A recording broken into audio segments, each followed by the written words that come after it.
आपल्या परिसरातील ताजी आणि महत्त्वाची अपडेट पाहिजे तर मग आजच C24 तास या आपल्या YouTube चॅनलला लाईक करा, शेअर करा, सबस्क्राइब करा आणि बेल आयकॉनवरती क्लिक करायला अजिबात विसरू नका। उपमुख्यमंत्री अजित पवार यांचा वाढदिवस श्रीरामपूर तालुक्यातील पडेगाव इथे मोठ्या उत्साहात साजरा करण्यात आला।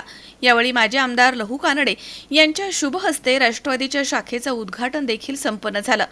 यावेळी राष्ट्रवादीचे नाना कानडे, योगेश काळे, नम्रताताई काळे यांच्यासह गावामधील राष्ट्रवादीचे कार्यकर्ते इथे मोठ्या संख्येने उपस्थित होते। महिलांचा देखील मोठा सहभाग होता। आलेल्या महिलांना माजी आमदार लहू कानडे यांनी पुस्तकांचं वाटप केलं। त्यानंतर योगेश काळे आणि नम्रताताई काळे यांनी केक कापून उपमुख्यमंत्री अजित पवार यांचा वाढदिवस साजरा केलाय। आम्ही आणि माझे मिस्टर योगेश काळे आम्ही अजितदादांचा वाढदिवस साजरा केला गावात। तर त्यासाठी गावातील नागरिक पण आले होते, माझ्या मैत्रिणी पण आल्या होत्या, एका फोनवर मैत्रिणी पण जमा झाल्या। तर माजी आमदार पण आले होते, लवनाथा कानडेजी हे पण आले होते। सगळ्यांनी ते आम्ही वाढदिवस साजरा केला दादांचा। त्यांची कामगिरी पण छान आहे।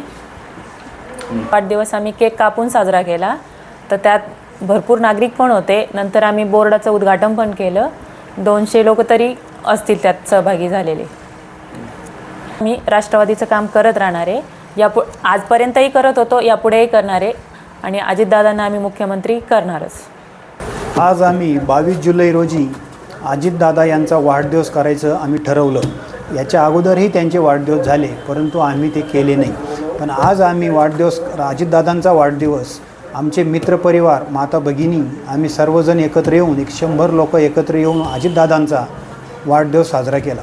वाढदिवस साजरा करण्याच्या अगोदर आम्ही एक बोर्ड स्थापन केला, आम्ही एक शाखा स्थापन केली आणि त्या शाखेची रेबीन आमचे राष्ट्रवादी काँग्रेसचे लहूनाथाजी कानडे साहेब यांच्या हस्ते रेबीन कापली। त्यानंतर अजितदादांच्या वाढदिवसानिमित्त आम्ही काही पुस्तकांचा संच आमच्या बहिणींना, माता भगिनींना भेट म्हणून दिला। त्याच्यानंतर आम्ही आज आम्ही राजकारणात येऊन आम्हाला 20 वर्षे होत आलेले आहे। पण आम्ही ज्या दिवशी राजकारणात पाऊल ठेवलं, आम्ही त्या दिवसापासून अजितदादांचंच काम केलं, राष्ट्रवादीचंच काम केलं, आम्ही कुठल्याही वेगळ्या पक्षाचं काम केलं नाही। त्याचं कारण असं, आम्ही अजितदादांचं जे काम करण्याची पद्धत, बोलतात व्यवस्थित बोलतात, जरी कधी कधी ते बोलतात तातडीने रागाने बोलतात, परंतु त्यांची काम करण्याची पद्धत खूप चांगली आहे। त्यांनी आत्तापर्यंत कधीही कुणाचं काम अडवलेलं नाही।